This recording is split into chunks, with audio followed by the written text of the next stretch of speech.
"Let me go. Please, let me die," cried the frail old man as the arms of the strong swimmer held onto him, battling the waves of the ocean to get them both to safety. After being brought to the shore, the man bursted into tears with so much exhaustion, crying, "Why didn't you let me die? Why did you save me?" Winston, the strong swimmer who had saved the old man, turned to scan the face of the old man, only to find out shockingly that old man was Mr. Cambridge, whom he had admired so much for his hard-working and firm values that has led him to become a very great businessman and also very successful too. Winston was confused. What's going on here? Why will this man try to kill himself? Hello everyone, and welcome to another episode of the Review With Me podcast. I'm your host and your walkthrough reading coach, Mrs. P. Stamina. I hope you've been able to catch up on the 2 books we're done reading. Yes, we are in our 3rd read, and we are reading the book In Pursuit of Purpose by Myles Munroe.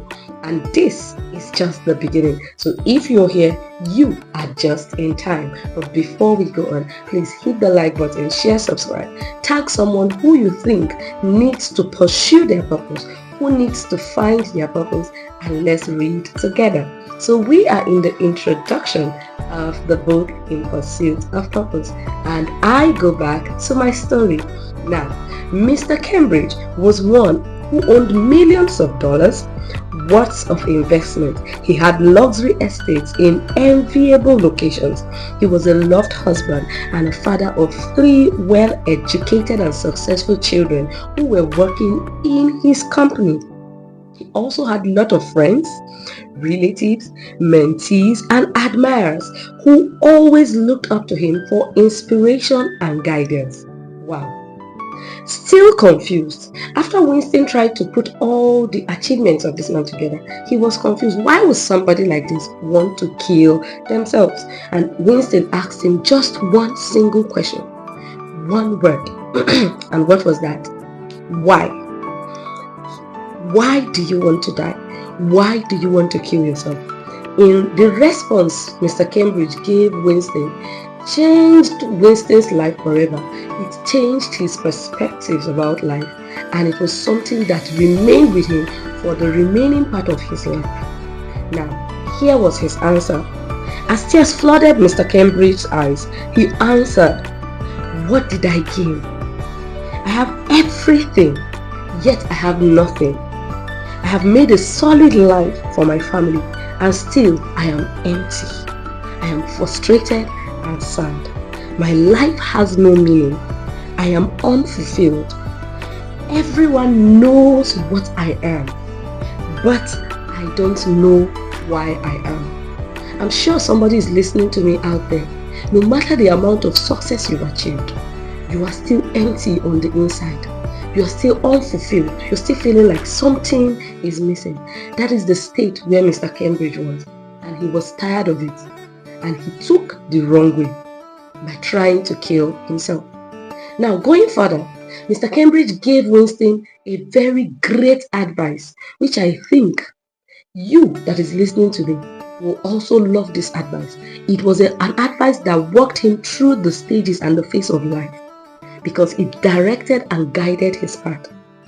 Now, what was his advice? Son, do not be like me. Find out who you are and be yourself. There are a lot of people in life generally, youths and adults. Some have even retired without finding out who they really are. So my question to you is, have you found out who you are? Are you yourself? Are you living the life you are supposed to live? Or you are living a life in pursuit of success without finding fulfillment? These words were the things hovering in Winston's brain as the paramedics took Mr. Cambridge away. These questions are what each person should ponder on. Who am I? Why am I here? Where did I come from? And what was I born to do? You see, by the time you begin to ask yourself these questions, it helps you to put your life in perspective. You begin to ask yourself, have I wasted so much time? What have I been able to achieve?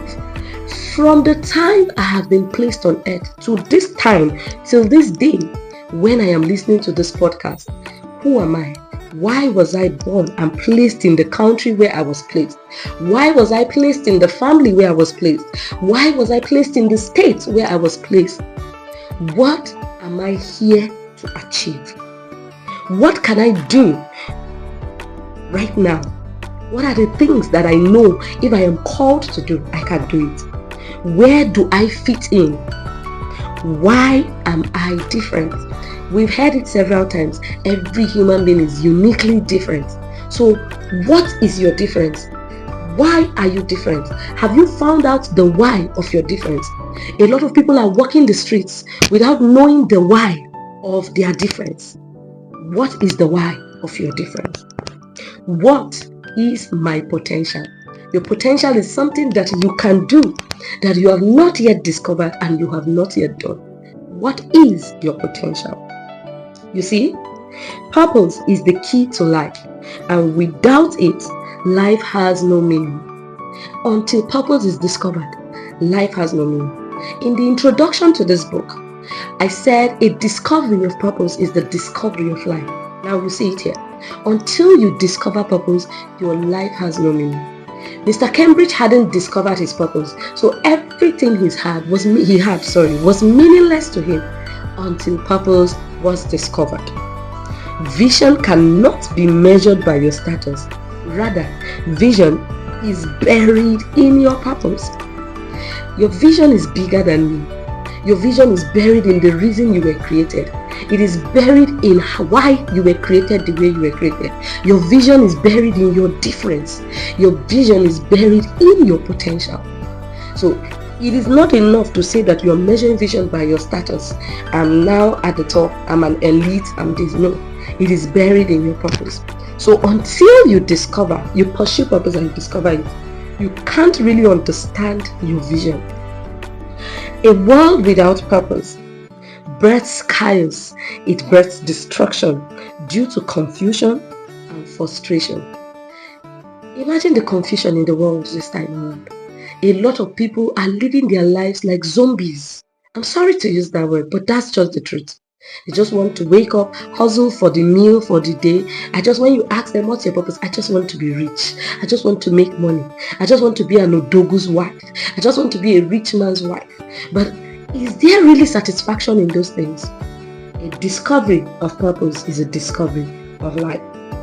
Purpose bets hope and instills passion to act.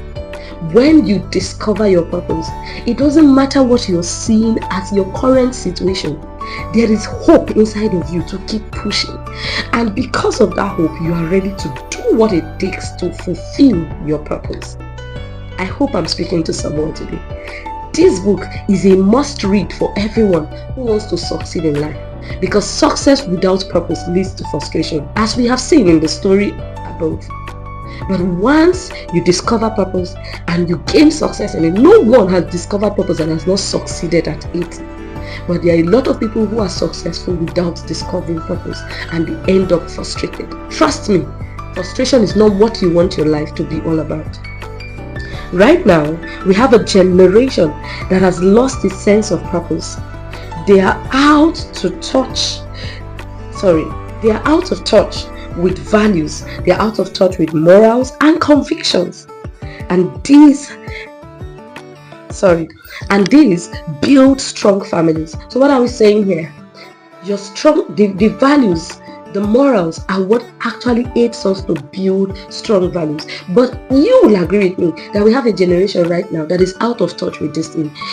Right now, what actually used to seem right is no longer right. Right and wrong is now a perspective. People act foolishly instead of wisely. Life has to do with wisdom and foolishness.